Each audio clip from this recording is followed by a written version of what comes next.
ನಮಸ್ಕಾರ ಎಲ್ಲರಿಗೂ. 79ನೇ ಸ್ವಾತಂತ್ರ್ಯೋತ್ಸವ ದಿನದ ಶುಭಾಶಯಗಳು. ಪುತ್ತೂರು ವಿಧಾನಸಭಾ ಕ್ಷೇತ್ರದ ಮಾನ್ಯ ಶಾಸಕರಾದ ಶ್ರೀ ಅಶೋಕ್ ಕುಮಾರ್ ರಾಯ್ರವರೇ, ಪುತ್ತೂರು ನಗರಸಭಾ ಅಧ್ಯಕ್ಷರಾದ ಮಾನ್ಯ ಶ್ರೀಮತಿ ಲೀಲಾವತಿ ಅಣ್ಣು ನಾಯಕ್ರವರೇ, ಪುತ್ತೂರು ನಗರ ಯೋಜನಾ ಪ್ರಾಧಿಕಾರದ ಅಧ್ಯಕ್ಷರಾದ ಮಾನ್ಯ ಶ್ರೀ ಅಮಲಾ ರಾಮಚಂದ್ರರವರೇ, ಇಲ್ಲಿ ಉಪಸ್ಥಿತರಿರುವ ಎಲ್ಲ ಅಧಿಕಾರಿಗಳೇ, ಸಾರ್ವಜನಿಕರೇ, ಸಂಘ ಸಂಸ್ಥೆಯ ಪ್ರತಿನಿಧಿಗಳೇ, ವಿದ್ಯಾರ್ಥಿನಿಯರೇ, ಮಾಧ್ಯಮ ಮಿತ್ರರೇ, ಎಲ್ಲರಿಗೂ ಮತ್ತೊಮ್ಮೆ ಸ್ವಾತಂತ್ರ್ಯ ದಿನಾಚರಣೆಯ ಶುಭಾಶಯಗಳು. ಆಗಸ್ಟ್ 15, 1947ರಲ್ಲಿ ನಮ್ಮ ದೇಶ ಇತಿಹಾಸದಲ್ಲಿ ಅತ್ಯಂತ ಮಹತ್ವದ ದಿನವಾಗಿದೆ. ಸ್ವಾತಂತ್ರ್ಯ ಎಂದರೆ ಕೇವಲ ಬ್ರಿಟಿಷರ ವಿರುದ್ಧ ಹೋರಾಟವಲ್ಲ, ಈ ದೇಶದ ವೀರರ ತ್ಯಾಗ, ಬಲಿದಾನ ಮತ್ತು ಶೌರ್ಯದ ಸಂಕೇತ. ನಾವು ಉಸಿರಾಡುವ ಭೂಮಿ ಪ್ರಸಿದ್ಧ ಮಹಾಪುರುಷರ ನೇತೃತ್ವದ ಹೋರಾಟದ ಫಲವಾಗಿ ನಮಗೆ ದೊರಕಿರೋದು. ನಾವೆಲ್ಲರೂ ಇಂದು ಅವರನ್ನು ಸ್ಮರಿಸೋಣ, ನಮಿಸೋಣ ಮತ್ತು ಅವರ ಆದರ್ಶಗಳನ್ನು ಪಾಲಿಸಲು ಶ್ರದ್ಧಾಪೂರ್ವಕವಾಗಿ ಪ್ರಯತ್ನಿಸೋಣ. ಈ ದಿನವು ಕೇವಲ ಆಚರಣೆಯ ದಿನವಲ್ಲ, ಇದು ಸಂಕಲ್ಪದ ದಿನವೂ ಹೌದು. ನಮ್ಮ ದೇಶವನ್ನು, ನಮ್ಮ ಸಂಸ್ಕೃತಿಯನ್ನು, ನಮ್ಮ ಮೌಲ್ಯಗಳನ್ನು ಗೌರವಿಸುವ ಸಂಕಲ್ಪ ಮಾಡೋಣ. ನಮ್ಮ ಸ್ವಾತಂತ್ರ್ಯದ ಬೆಲೆಯನ್ನು ಅರಿತು ಅದನ್ನು ಉಳಿಸಿಕೊಳ್ಳಲು ನಾವು ಪ್ರಾಮಾಣಿಕ ಪ್ರಯತ್ನ ಮಾಡೋಣ. ಇತ್ತೀಚಿನ ವರ್ಷಗಳಲ್ಲಿ ನಮ್ಮ ದೇಶವು ಎಲ್ಲ ಕ್ಷೇತ್ರದಲ್ಲಿ ಪ್ರಗತಿಯಾಗುತ್ತಿದೆ. ಕೃಷಿ, ಶಿಕ್ಷಣ, ವಿಜ್ಞಾನ, ತಂತ್ರಜ್ಞಾನ, ಆರೋಗ್ಯ, ಮಹಿಳಾ ಸಬಲೀಕರಣ ಮತ್ತು ಯುವ ಶಕ್ತಿಯ ಪ್ರಗತಿಯಲ್ಲಿ ಭಾರತವು ವಿಶ್ವದ ಭೂಪಟದಲ್ಲಿ ಅತ್ಯುನ್ನತ ಶಕ್ತಿಯಾಗಿ ಹೊರಹೊಮ್ಮುತ್ತಿದೆ. ನಾವು ನಮ್ಮ ದೇಶದ ಸ್ವಾತಂತ್ರ್ಯವನ್ನು ಸಂಭ್ರಮಿಸುತ್ತಿರುವಾಗ ನಮ್ಮೆಲ್ಲರ ಹೊಣೆಗಾರಿಕೆಯನ್ನು ಮರೆಯಬಾರದು. ನಮ್ಮ ದೇಶವನ್ನು ಇನ್ನಷ್ಟು ಅಭಿವೃದ್ಧಿ ಕಡೆಗೆ ಕರೆದೊಯ್ಯುವ ಜವಾಬ್ದಾರಿ ನಮ್ಮ ಮೇಲಿದೆ. ಆತ್ಮೀಯ ವಿದ್ಯಾರ್ಥಿಗಳೇ, ನೀವು ಈ ದೇಶದ ಭವಿಷ್ಯ. ನಮ್ಮ ದೇಶದ ಬೆಳವಣಿಗೆ ಮತ್ತು ಉನ್ನತಿಗೆ ನಿಮ್ಮ ಪಾತ್ರ ಬಹುಮುಖ್ಯವಾದದ್ದು. ಉತ್ತಮ ಶಿಕ್ಷಣವೇ ನಿಮ್ಮ ಜೀವನವನ್ನು ರೂಪಿಸುತ್ತದೆ, ನಿಮ್ಮ ಭವಿಷ್ಯವನ್ನು ನಿರ್ಮಿಸುತ್ತದೆ. ನೀವು ಕೇವಲ ಶೈಕ್ಷಣಿಕ ಸಾಧನೆಗಿಂತಲೂ ಹೆಚ್ಚಿನದನ್ನು ಸಾಧಿಸಬೇಕಾಗಿದೆ. ಮಾನವೀಯ ಮೌಲ್ಯಗಳು, ಸನ್ಮಾರ್ಗದ ಅರಿವು, ನಿಸ್ವಾರ್ಥ ಸೇವಾ ಮನೋಭಾವನೆ, ಮಾನವೀಯತೆ, ಸಹಬಾಳ್ವೆ ಇವೆಲ್ಲವೂ ನಿಮ್ಮ ಜೀವನದಲ್ಲಿ ಅಳವಡಿಸಿಕೊಳ್ಳಬೇಕು. ನಿಮ್ಮ ಗುರಿ ಸಾಧನೆಗೆ ಇಂದು ಅನೇಕ ಅವಕಾಶಗಳು ಲಭ್ಯವಿದೆ. ಇದನ್ನು ಸದುಪಯೋಗಪಡಿಸಿಕೊಳ್ಳಿ. ಇಂದಿನ ಶ್ರಮವೇ ನಾಳಿನ ನಿಮ್ಮ ಸ್ವಾತಂತ್ರ್ಯವನ್ನು ರೂಪಿಸುತ್ತದೆ. ಅಂತಿಮವಾಗಿ, ಈ ಸುದಿನದ ಸಂದರ್ಭದಲ್ಲಿ ನಾವು ನಮ್ಮ ದೇಶದ ಮೇಲಿನ ಪ್ರೀತಿ, ಕರ್ತವ್ಯನಿಷ್ಠೆ ಮತ್ತು ದೇಶ ಪ್ರೇಮ ಮುಂದುವರಿಸೋಣ. ನಾವು ಒಟ್ಟಾಗಿ ನಮ್ಮ ಸಮಾಜವನ್ನು, ನಮ್ಮ ದೇಶವನ್ನು ಮುನ್ನಡೆಸೋಣ. ದೇಶಕ್ಕಾಗಿ ತ್ಯಾಗವನ್ನು ಮಾಡಿದ ಪ್ರತಿಯೊಬ್ಬರಿಗೂ ಮತ್ತೊಮ್ಮೆ ಗೌರವಪೂರ್ವಕ ನಮನಗಳನ್ನು ಸಲ್ಲಿಸುತ್ತೇನೆ. ಜೈ ಹಿಂದ್, ಜೈ ಕರ್ನಾಟಕ.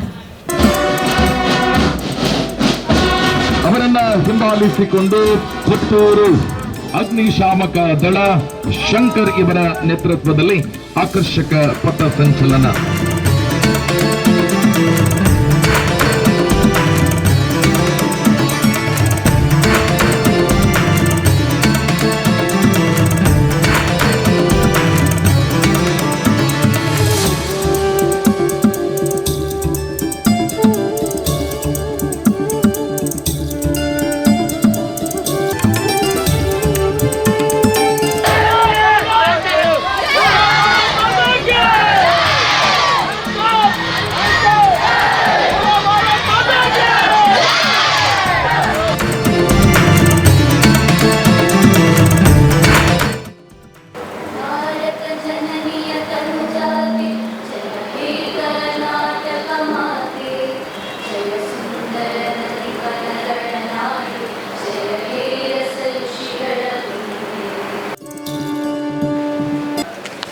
ಸಭೆಯ ಅಧ್ಯಕ್ಷತೆಯನ್ನು ವಹಿಸಿಕೊಂಡಿರುವಂತಹ ನಮ್ಮೆಲ್ಲರ ನೆಚ್ಚಿನ ಶಾಸಕರಾದ ಸನ್ಮಾನ್ಯ ಶ್ರೀ ಅಶೋಕ್ ಕುಮಾರ್ ರೈ ಅವರೇ,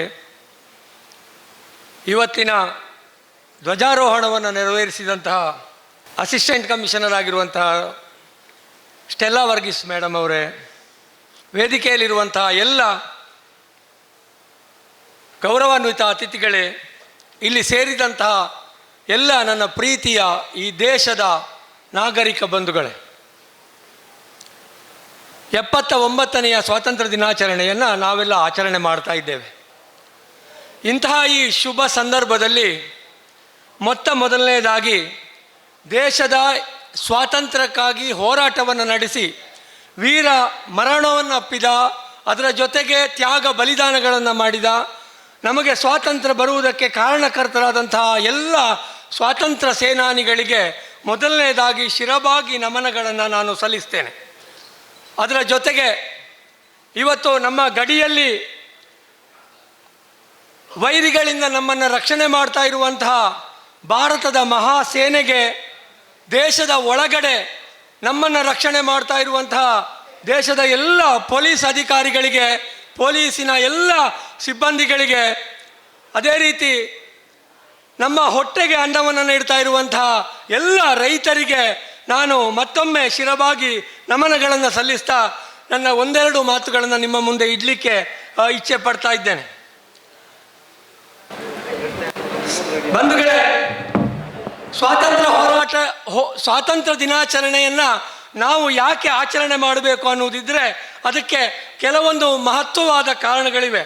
ಮೊದಲನೆಯದಾಗಿ ಹೋರಾಟ ಮತ್ತು ತ್ಯಾಗದ ಸ್ಮರಣೆಯನ್ನು ಮಾಡಬೇಕು. ನಾವು ಇಡೀ ದೇಶ ಬ್ರಿಟಿಷರ ಕಪಿಮುಷ್ಟಿಯಲ್ಲಿರುವಂತಹ ಸಂದರ್ಭದಲ್ಲಿ ಅವರ ಸರ್ವಾಧಿಕಾರದ ವಿರುದ್ಧ, ಅವರ ಬಂದೂಕಿನ ವಿರುದ್ಧ ಯಾವುದೇ ಆಯುಧಗಳಿಲ್ಲದೆ ಹೋರಾಟವನ್ನು ನಡೆಸಿ ತಮ್ಮ ಎಲ್ಲವನ್ನೂ ತ್ಯಾಗ ಮಾಡಿ, ಬದುಕಿನ ಪರಮೋಚ್ಚ ತ್ಯಾಗವಾದ ಪ್ರಾಣವನ್ನು ಕೂಡ ಬಲಿದಾನ ಮಾಡಿ ನಮಗೆ ಸ್ವಾತಂತ್ರ್ಯ ಕೊಟ್ಟಂತಹ ವೀರ ಯೋಧರನ್ನು, ಸ್ವಾತಂತ್ರ್ಯ ಯೋಧರನ್ನು ಸ್ಮರಿಸುವುದು, ಅವರಿಗೆ ಕೃತಜ್ಞತೆಯನ್ನು ಸಲ್ಲಿಸುವುದು ನಮ್ಮೆಲ್ಲರ ಕರ್ತವ್ಯವಾದ್ದರಿಂದ ನಾವು ಅದನ್ನು ಮಾಡಲೇಬೇಕಾಗಿದೆ.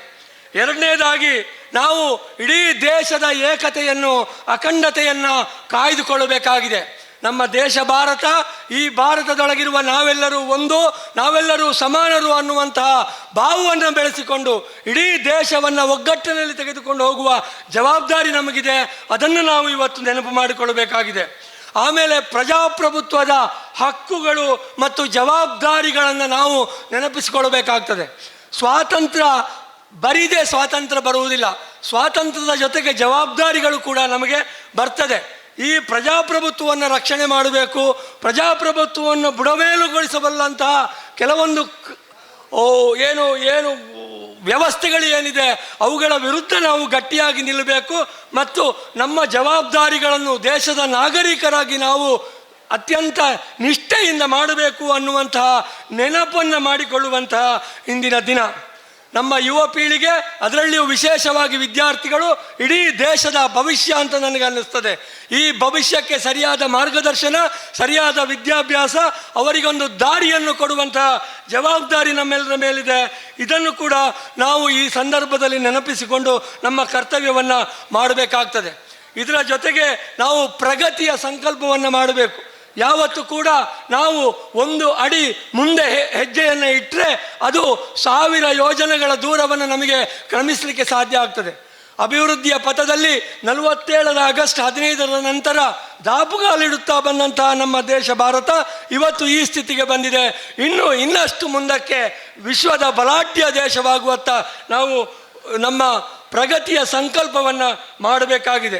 ಈ ರೀತಿಯಾಗಿ ನಾವು ಈ ಸ್ವಾತಂತ್ರ್ಯ ದಿನಾಚರಣೆಯನ್ನು ಹೆಚ್ಚು ಅರ್ಥಪೂರ್ಣವಾಗಿ ಮತ್ತು ಮುಂದಿನ ಭವಿಷ್ಯದ ದೃಷ್ಟಿಯಿಂದ, ಮುಂದಿನ ಜನಾಂಗದ ಭವಿಷ್ಯದ ದೃಷ್ಟಿಯಿಂದ ಆಚರಿಸಬೇಕಾಗಿದೆ. ಈ ನೆಲೆಯಲ್ಲಿ ನಾವೆಲ್ಲರೂ ಕಟಿಬದ್ಧರಾಗೋಣ. ಈ ದೇಶಕ್ಕಾಗಿ, ದೇಶದ ಜನರಿಗಾಗಿ, ದೇಶದ ಸಮಗ್ರತೆಗಾಗಿ ನಮ್ಮ ಬದುಕನ್ನು ನಾವು ಸಮರ್ಪಿಸಿಕೊಳ್ಳೋಣ ಅನ್ನುವಂತಹ ಕರೆಯನ್ನು ನಮ್ಮ ಎಲ್ಲರಿಗೂ ಕೊಡುತ್ತಾ ನನ್ನ ಒಂದೆರಡು ಮಾತುಗಳನ್ನು ಮುಗಿಸ್ತೇನೆ. ಜೈ ಹಿಂದ್.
ಪುತ್ತೂರು ತಾಲೂಕು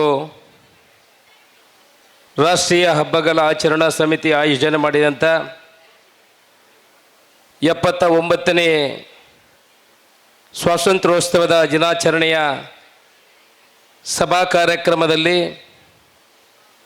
ಇವಾಗ ತಾನೇ ಧ್ವಜಾರೋಹಣ ಮಾಡಿದಂಥ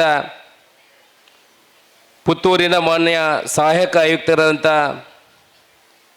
ಸನ್ಮಾನ್ಯ ಸ್ಟೆಲ್ಲಾ ವರ್ಗೀಸ್ ಅವರೇ, ಪುತ್ತೂರು ನಗರ ಯೋಜನಾ ಪ್ರಾಧಿಕಾರದ ಅಧ್ಯಕ್ಷರು ಆತ್ಮೀಯರು ಆಗಿರುವಂಥ ಅಮಲ ರಾಮಚಂದ್ರ ಅವರೇ, ಕ್ಷೇತ್ರ ಶಿಕ್ಷಣಾಧಿಕಾರಿಯಾದಂಥ ಲೋಕೇಶ್ ಅವರೇ, ಪುತ್ತೂರಿನ ತಹಸೀಲ್ದಾರ್ ಆಗಿರುವಂಥ SP ಕೂಡಲಗಿ ಅವರೇ, ನಗರಸಭೆಯ ಪೌರಾಯುಕ್ತರಾಗಿರುವಂಥ ವಿದ್ಯಾ S ಕಾಳೆ ಅವರೇ, ತಾಲೂಕ್ ಪಂಚಾಯತಿನ ಕಾರ್ಯನಿರ್ವಹಣಾಧಿಕಾರಿಯಾಗಿರುವಂಥ ನವೀನ್ ಭಂಡಾರಿ ಅವರೇ, ಪುತ್ತೂರಿನ ಸಬ್ ಇನ್ಸ್ಪೆಕ್ಟರ್ ಆಗಿರುವಂಥ ಆಂಜನೇಯ ರೆಡ್ಡಿ ಅವರೇ, ವೇದಿಕೆಯ ಮೇಲಿರುವಂಥ ಎಲ್ಲ ಗಣ್ಯರೇ, ವೇದಿಕೆಯ ಎದುರುಗಡೆ ಇರುವಂಥ ಬಂಧುಗಳೇ, ಸನ್ಮಾನಿತರೇ, ಮಕ್ಕಳೇ, ಮಾಧ್ಯಮದ ಮಿತ್ರರೇ, 79ನೇ ಸ್ವಾತಂತ್ರ್ಯ ದಿನಾಚರಣೆಯನ್ನು ನಾವೆಲ್ಲ ಅತ್ಯಂತ ಸಂತೋಷದಿಂದ ಆಚರಿಸ್ತಾ ಇದ್ದೇವೆ. ನಿಮಗೆಲ್ಲ ಶುಭಾಶಯಗಳು.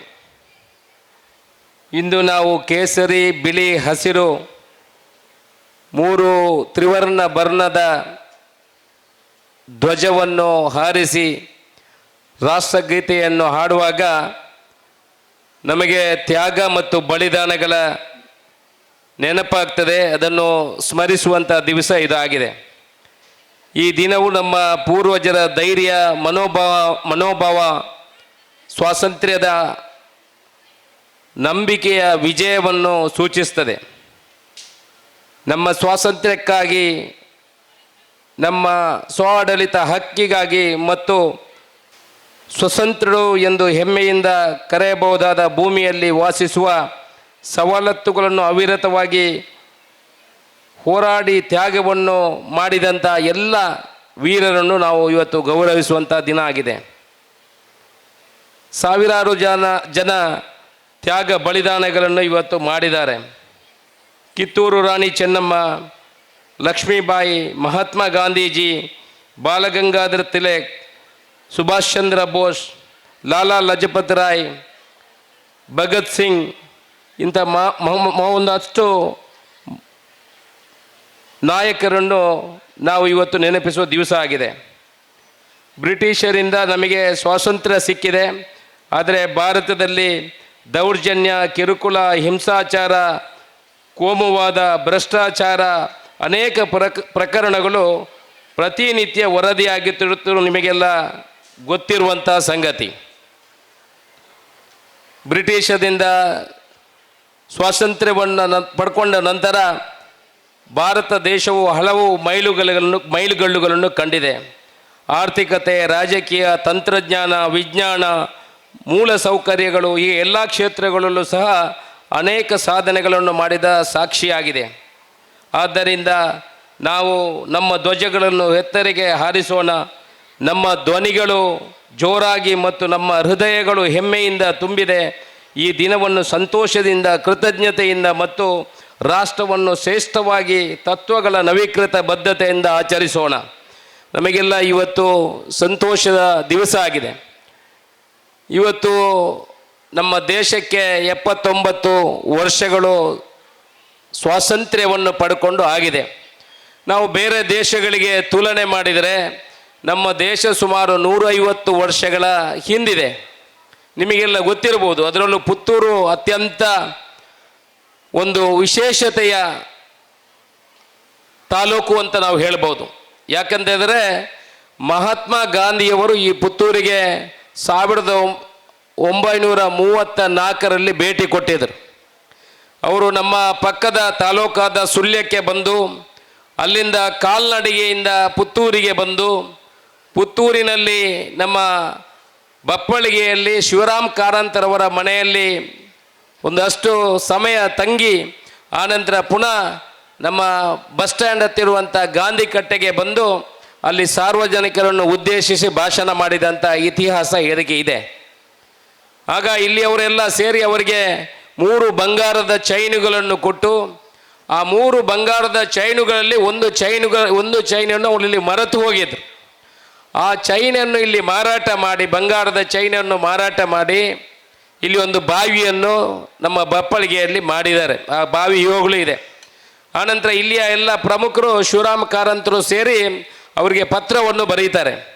ನೀವು 3 ಚೈನನ್ನು ಕೊಟ್ಟಿದ್ದೀವಿ, 1 ಚೈನನ್ನು ನೀವು ಇಲ್ಲಿ ಬಿಟ್ಟು ಹೋಗಿದ್ದೀರಿ, ಅದನ್ನು ಮಾರಿ ನಾವೊಂದು ಬಾವಿಯನ್ನು ತೆಗೆದಿದ್ದೀವಿ, ಆ ಬಾವಿಯಿಂದ ಇನ್ನೊಂದಷ್ಟು ಕುಟುಂಬಗಳು ನೀರು ಕುಡಿಯುವಂಥದ್ದಾಗಿದೆ ಅನ್ನೋ ವಿಚಾರವನ್ನು ಅವರು ತಿಳಿಸಿದಾಗ ಅವರು ಮರುಪತ್ರ ಬರೆದು, ನಾನು 2 ಚೈನುಗಳನ್ನು ತೆಕೊಂಡೋಗಿ ನಾನು ಮಿಸ್ಟೇಕ್ ಮಾಡಿದ್ದೀನಿ, ಆ ಇನ್ನೂ 2 ಚೈನನ್ನು ಇಲ್ಲಿ ಬಿಟ್ಟು ಹೋಗಿದರೆ ಇನ್ನೂ 2 ಬಾವಿಯನ್ನು ಮಾಡಿ ಇನ್ನಷ್ಟು ಜನರಿಗೆ ನೀರನ್ನು ಕೊಡಬಹುದು ಅನ್ನೋ ಉತ್ತರವನ್ನು ಕೂಡ ಬರೆದಿದ್ದಾರೆ. ಅದರಿಂದೆಲ್ಲ ನಾವೆಲ್ಲ ಧನ್ಯವಂತರು ಅಂತ ಹೇಳ್ಬೋದು. ಇವತ್ತು ನಮ್ಮ ದೇಶ ಅತ್ಯಂತ ಪ್ರಗತಿಯಲ್ಲಿ ಮುಂದುವರಿತಿದೆ. ನಿಮಗೆ ಬೇರೆ ಬೇರೆ ದೇಶಗಳಿಗೆ ಭೇಟಿ ಕೊಟ್ಟಾಗ ನಿಮಗೆ ಆಗ್ಬೋದು. ನಾನು ಕೂಡ ಮೊನ್ನೆ ಅಮೇರಿಕಕ್ಕೆ 12 ದಿವಸದ ಪ್ರವಾಸವನ್ನು ಮಾಡಿದ್ದೆ. ಆಗ ನಮಗೆ ಆಗ್ತಿತ್ತು, ನಾವು ಎಷ್ಟು ಹಿಂದೆ ಇದ್ದೇವೆ, ಯಾವುದು ಅಲ್ಲಿ ಭೂಮಿಯ ಮೇಲೆ ಯಾವುದು ಹೋಗುವುದಿಲ್ಲ, ಎಲ್ಲ ಭೂಮಿ ಅಡಿಯಿಂದ ರೈಲ್ ಇರಲಿ, ಬಸ್ ಇರಲಿ, ಬಸ್ ಸ್ಟ್ಯಾಂಡ್ಗಳಿರಲಿ ಎಲ್ಲ ಭೂಮಿಯ ಅಡಿಯಿಂದ ಹೋಗ್ತದೆ. ನಾವು ಈಗ ಮೆಟ್ರೋ ರೈಲನ್ನು ಭೂಮಿಯ ಮೇಲುಗಡೆ ಪರಿಸರವನ್ನು ಹಾಳು ಮಾಡ್ತಾ ಇದ್ದೇವೆ. ಹೌದು, ನಮಗೆ ಸ್ವಾತಂತ್ರ್ಯ ಸಿಕ್ಕಿ ಇವತ್ತಿಗೆ 79 ವರ್ಷ ಆಗಿದೆ. ಅದಕ್ಕೆ ಮೊದಲು ನಮ್ಮನ್ನು ಬ್ರಿಟಿಷರು ಎಲ್ಲ ನಮ್ಮ ಆಸ್ತಿ ಬಿಟ್ಟು, ಭೂಮಿಯನ್ನೊಂದು ಬಿಟ್ಟು ನಮ್ಮ ಎಲ್ಲ ಶ್ರೀಮಂತಿಕೆಯನ್ನು, ಬಂಗಾರವನ್ನು, ಸವಲತ್ತುಗಳನ್ನು ಲೂಟಿ ಮಾಡಿಕೊಂಡು ಹೋಗಿದ್ದಾರೆ. ಅವರಿಗೆ 240 ವರ್ಷಗಳ ಇಂಡಿಪೆಂಡೆನ್ಸ್ ಇದೆ. ಅವರು 240 ವರ್ಷದಿಂದ ಅಭಿವೃದ್ಧಿಯನ್ನು ಮಾಡಿಕೊಂಡು ಬಂದಿದ್ದಾರೆ. ನಾವು ಮಾಡಿರುವಂಥ 79 ವರ್ಷ, ಅವರು ಮಾಡಿರುವಂಥ 240 ವರ್ಷದ ಅಭಿವೃದ್ಧಿಯನ್ನು ತುಲನೆಯನ್ನು ಮಾಡಿದರೆ ನಾವು ಇವತ್ತು ಧನ್ಯರು. ಖಂಡಿತ ನಮ್ಮ ದೇಶ ಅತ್ಯಂತ ವೇಗವಾಗಿ ಆರ್ಥಿಕ ಪರಿಸ್ಥಿತಿ ಮುಂದುವರಿತಾ ಇದೆ. ಆದರೆ ನೀವು ನಾನೀಗ ಹೇಳಿದಾಗೆ ಬೇರೆ ಬೇರೆ ವ್ಯತ್ಯಾಸಗಳು ಇದೆ, ಡೊಂಬಿ ಅನಾಚಾರ ಕೃತ್ಯಗಳು ಎಲ್ಲ ನಡೀತಾನೆ ಇದೆ. ಇದಕ್ಕೆ ಕಾರಣ ಏನು? Education system has to be improved. ನೀವೆಲ್ಲ ವಿದ್ಯಾವಂತರಾಗಬೇಕು, ಮಕ್ಕಳೆಲ್ಲ ಇದ್ದೀರಿ. ಇದರಲ್ಲಿ ಇನ್ನು ಯಾರು ಪ್ರೈಮ್ ಮಿನಿಸ್ಟರ್ ಆಗ್ತಾರೆ, ಯಾರು ಮುಖ್ಯಮಂತ್ರಿ ಆಗ್ತಾರೆ, ಯಾರು ಶಾಸಕರಾಗ್ತಾರೆ ಅಂತ ಯಾರಿಗೂ ಗೊತ್ತಿರಲಿಲ್ಲ. ನೀವು ಕೂಡ ರಾಜಕೀಯಕ್ಕೆ ಬರಬೇಕು. ಇವತ್ತೊಂದಷ್ಟು ಜನರನ್ನು ನಾವು ಸನ್ಮಾನ ಮಾಡಿದ್ದೀವಿ, ಒಳ್ಳೊಳ್ಳೆ ಕಲಿತವರನ್ನು. ನೀವು ಬರೀ ಟಾರ್ಗೆಟ್ ಮಾಡೋದು ಇಂಜಿನಿಯರು, ಮೆಡಿಕಲು ಮಾತ್ರ ಅಲ್ಲ. ಯಾರ ಹತ್ರ ಕೇಳುವಾಗ ಏನು ಹೇಳ್ತಾರೆ ಅಂತ ಹೇಳಿದ್ರೆ, ಏನು ಕಲಿಯೋದು? ಇಂಜಿನಿಯರ್ ಕಲಿಯೋದು, ಮೆಡಿಕಲ್ ಕಲಿಯೋದು, ಇದು ಎರಡನ್ನು ಬಿಟ್ಟರೆ ನಮ್ಮ ಹತ್ರ ಬೇರೆ ಇಲ್ಲ. ದೇಶ ಸೇವೆಯನ್ನು ಕಲಿಬೇಕು. ನಮ್ಮ ಅಮಲ ರಾಮಚಂದ್ರವನ್ನು ಹೇಳಿದರು, ನಾವು ರೈತರನ್ನು ನೆನಪಿಸ್ಕೊಳ್ತೇವೆ, ಈ ಗಡಿ ಕಾಯುವಂಥ ಇವತ್ತು ಏನು ನಮ್ಮ ಮಿಲಿಟ್ರಿ ಅವರಿದ್ದಾರೆ ಅವರನ್ನು ನೆನಪಿಸ್ಕೊಳ್ತೇವೆ. ಬೇರೆ ಬೇರೆ ಆ್ಯಂಗ್ಲಲ್ಲಿ ನಾವು ಆಲೋಚನೆ ಮಾಡುವಂಥ ಅವಶ್ಯಕತೆ ಇದೆ. ಇವತ್ತು IAS, IPS, KS ಇಂಥ ಎಕ್ಸಾಮ್ಗಳನ್ನು ಕೂಡ ನೀವು ಬರೆಯುವಂಥ ಅವಶ್ಯಕತೆ ಇದೆ. ರಾಜಕೀಯದಲ್ಲಿ ಬೇಕಾದಷ್ಟು ಲೀಡರ್ಶಿಪ್. ಇವತ್ತು ಈ ದೇಶಕ್ಕೆ ಕಾನೂನು ಮಾಡುವವರು ಯಾರು? ರಾಜಕೀಯದವರು, ಜನಪ್ರತಿನಿಧಿಗಳು. ಒಳ್ಳೆಯ ಕಾನೂನುಗಳನ್ನು ಮಾಡಿದರೆ ಖಂಡಿತ ಈ ದೇಶ ಅಭಿವೃದ್ಧಿ ಆಗಲಿಕ್ಕೆ ಸಾಧ್ಯ ಇದೆ. ನಮ್ಮಲ್ಲಿ ಎಷ್ಟು ಕಾನೂನುಗಳಿದೆ? ನಮ್ಮಲ್ಲಿ ಕಾನೂನುಗಳು ಇರುವುದು 1948, 1949. ಅಧಿಕಾರಿಗಳ ಹತ್ರ ಹೇಳ್ತಾರೆ ಮಾತಾಡುವಾಗ, ಅದು ಆ್ಯಕ್ಟ್ ಬದಲಾವಣೆ ಮಾಡಲಿಕ್ಕೆ ಆಗೋದಿಲ್ಲ ಅಂತ.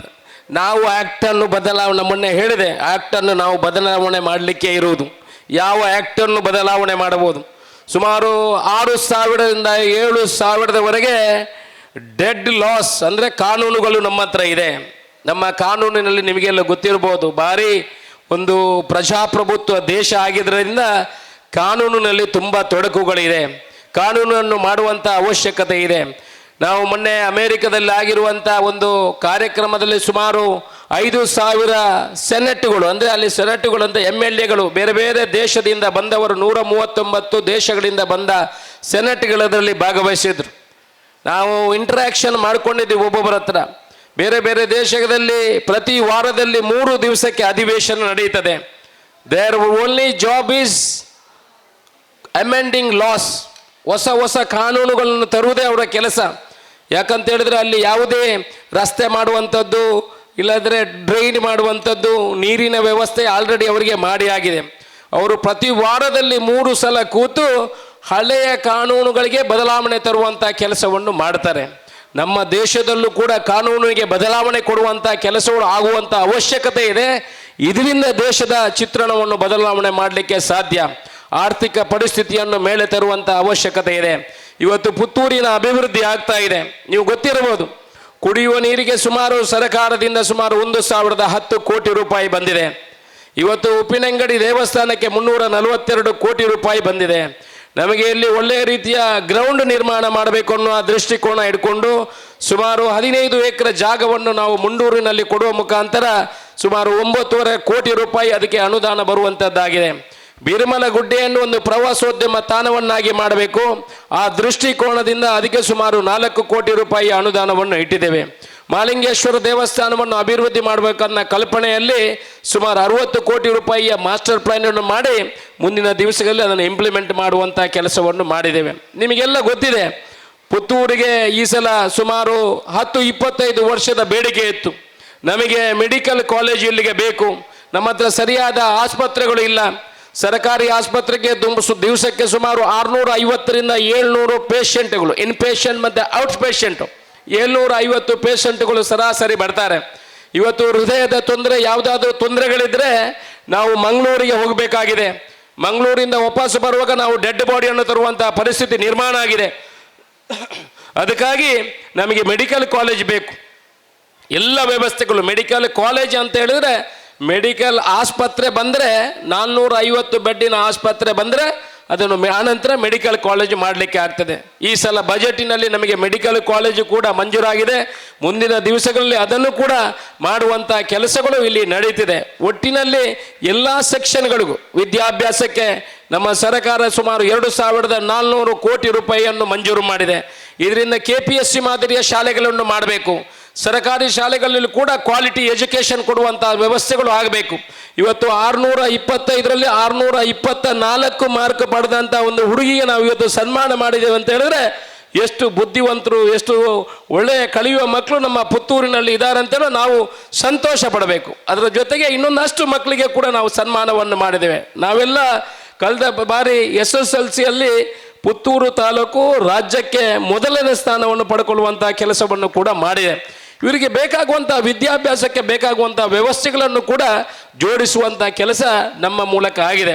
ರಾಜಕೀಯದವರಿಗೆ ಯಾವತ್ತೂ ರಿಟೈರ್ಮೆಂಟ್ ಇಲ್ಲ ಅಂತ. ಅದಕ್ಕೆ ನಿಮಗೆ ಮಕ್ಕಳಿಗೆ ನಾನು ಹೇಳುವಂಥದ್ದು, ಪೊಲಿಟಿಕ್ಸ್ಗೆ ಕೂಡ ಬರಬೇಕು. ಜನ ಏನು ಹೇಳ್ತಾರೆ ಅಂತ ಹೇಳಿದ್ರೆ ರಾಜಕೀಯ ಅಂತ ಹೇಳಿದ್ರೆ ಲೀಡರ್ಶಿಪ್, ಅದು ರಾಜಕೀಯ ಅಂತ ಹೇಳಿದ್ರೆ ನೀವು ದೂರ ತಳ್ಳಬೇಡಿ. Educated people has to come to the politics, then only this country will improve, otherwise will not. ನಿಮಗೆ ಗೊತ್ತಿರ್ಬೋದು, 92-96 ವರ್ಷದವ ಆದವನಿಗೂ ಕೂಡ ಇವತ್ತು ನಮ್ಮ ದೇಶದಲ್ಲಿ ನಾವು ಕಾಣ್ತೇವೆ ಅವನಿಗೆ MP ಆಗಬೇಕು, ಮಿನಿಸ್ಟರ್ ಆಗಬೇಕು, CM ಆಗಬೇಕು ಅಂತ ಕನಸಿದೆ. ಇದು ಭಾರತ ದೇಶದಲ್ಲಿ ಬಿಟ್ಟರೆ ಬೇರೆ ಇಲ್ಲಿ ಇಲ್ಲ.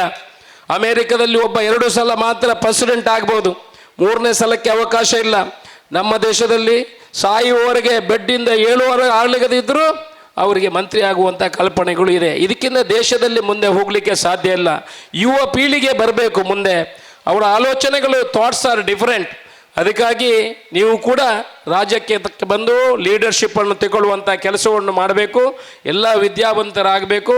ನಾವು ಹೆಮ್ಮೆಯಿಂದ ಇವತ್ತು ಜನ ಗಣ ಮನ ಹಾಡನ್ನು ಹಾಡುವಾಗ ನಮ್ಮ ಮೈಯೆಲ್ಲ ಯಾವ ರೀತಿ ರೋಮಾಂಚನ ಆಗ್ತದೆ, ಯಾವ ರೀತಿ ನಾವು ಹೆಮ್ಮೆಯಿಂದ ಹಾಡನ್ನು ಹಾಡ್ತೇವೆ, ಆ ರಾಷ್ಟ್ರ ಧ್ವಜಕ್ಕೆ ನಮಸ್ಕರಿಸ್ತೇವೆ, ಅದು ನಮಗೆ ಅತ್ಯಂತ ಸಂತೋಷದ ದಿವಸ.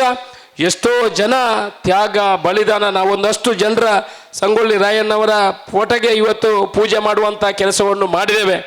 ಎಷ್ಟೋ ಸಾವಿರ ಕಟ್ಲೆ ಜನ ಅವರ ಹೆಸರಿಲ್ಲದೆ ಈ ದೇಶದ ಸ್ವಾತಂತ್ರ್ಯಕ್ಕಾಗಿ ತನ್ನ ಜೀವವನ್ನು ಕಳ್ಕೊಂಡು ಇದ್ದಾರೆ. ಅವರನ್ನೆಲ್ಲ ಸ್ಮರಣೆ ಮಾಡುವಂಥ ಕೆಲಸವನ್ನು ನಾವು ಮಾಡಬೇಕು. ನಾವು ಯಾರ ವಿರೋಧಿಗಳಂತ ಹೇಳಿದರೆ ನಾವೆಲ್ಲ ಭಾರತೀಯರು, ನಮ್ಮಲ್ಲಿ ಒಗ್ಗಟ್ಟನ್ನು ಮಾಡುವಂಥ ಕೆಲಸಗಳನ್ನು ಮಾಡಬೇಕು. ನಾವು ಯಾರ ವಿರೋಧಿಗಳಂತ ಹೇಳಿದರೆ ಈ ದೇಶವನ್ನು ಯಾರು ವಿರೋಧ ಮಾಡ್ತಾರೋ ಅವರ ವಿರೋಧಿಗಳು ನಾವೆಲ್ಲ ಆಗಬೇಕು ಅನ್ನೋ ಮಾತನ್ನು ನಿಮಗೆಲ್ಲ ಹೇಳುತ್ತಾ, ಇವತ್ತಿನ 79ನೇ ವರ್ಷದ ಸ್ವಾತಂತ್ರ್ಯ ದಿನೋತ್ಸವದ ಶುಭಾಶಯವನ್ನು ನಿಮಗೆಲ್ಲ ಕೋರುತ್ತಾ, ಎಲ್ರಿಗೂ ಶುಭವಾಗಲಿ, ಆ ದೇವರು ಒಳ್ಳೇದು ಮಾಡಲಿ, ಮಕ್ಕಳೆಲ್ಲ ಒಳ್ಳೆ ರೀತಿಯಲ್ಲಿ ಕಳೀಲಿ.